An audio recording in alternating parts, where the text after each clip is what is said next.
Hello tout le monde, encore une grande semaine d'action stylée en prévision.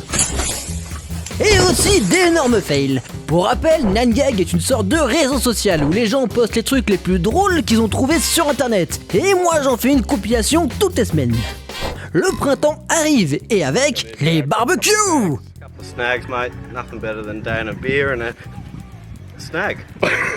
Oh le petit salaud! La démocratisation des smartphones et cette manie de filmer tout et n'importe quoi nous montrent enfin cette réalité qu'on ne voulait pas voir. La kleptomanie des oiseaux. Pour éviter ça, soyez sympa, nourrissez-les. Oh, trop mignon. Des selfies après le sexe.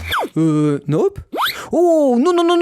Le 25 mars dernier, de nombreux Américains ont pu assister à un spectacle impressionnant. Une sorte de pluie de feu dans le ciel. Et c'était en fait le second étage d'une fusée SpaceX du projet Starlink qui retombait sur Terre. There's like shit falling out of the sky, dude. Petit point sur les lancements de fusée Falcon 9. Ces lanceurs sont constitués de 2 étages, ainsi que de la charge utile. C'est ce qu'on envoie dans l'espace. Dans le cadre de la mission Starlink, c'est des satellites censés fournir Internet à la Terre entière. Aujourd'hui, le premier étage est quasiment systématiquement récupéré. Le second, lui, est destiné à se désintégrer dans l'atmosphère de manière contrôlée. Malheureusement, il y a eu un problème avec cette dernière partie lors du lancement du 4 mars dernier. Et le dernier étage est finalement re-rentré dans l'atmosphère le 25 mars de manière incontrôlée. Heureusement, le risque qu'une partie atteigne la surface était extrêmement faible. Et finalement, la côte ouest américaine a juste eu le droit à un joli spectacle. D'ailleurs, hier, le 30 mars 2021, SpaceX a fait une tentative de lancement de sa dernière fusée, la SN11.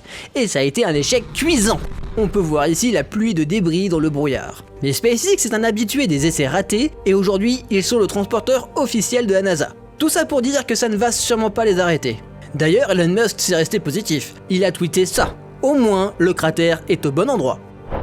On va passer à un bulldozer sûrement plus solide qu'une fusée SpaceX. Ah ouais, c'est impressionnant quand même. Ouais, attendez une minute là. J'ai une alerte des experts 9gag. Apparemment, ça serait un jouet. On serait devant un montage particulièrement bien fait. La première preuve serait les pneus, qui s'affaissent à peine sous la pression. Ensuite, si on annule le tremblement de la caméra qui a sûrement été rajouté en post-prod, le choc est beaucoup moins violent et bouge à peine les rejets qui sont au sol. On a une photo du jouet aussi. Enfin quand même, ces jouets sont généralement designés d'après des vraies machines. Oui, mais si on zoome sur le jouet, on voit bien que les autocollants semblent identiques. Qu'est-ce que vous en pensez, vous? On part au Pakistan, où la police a eu une idée originale. Des rollers. Alors l'idée n'est pas complètement stupide, vu qu'il y en a en Europe et en particulier à Paris. Ouais, mais l'état des routes de Karachi n'est pas identique à celle des routes de Paris. Et en plus, il semble avoir une vocation un peu différente. Je suis tombé sur cette vidéo hilarante qui critique cette initiative que je vous laisse en description. Don't tell me he can jump over a motorbike. He can jump over a motorbike. Slow-mo that shit. La minute musicale. Ce mec a fait une reprise à la guitare de la musique de Star Wars 3. Allez, je vous mets les images avec.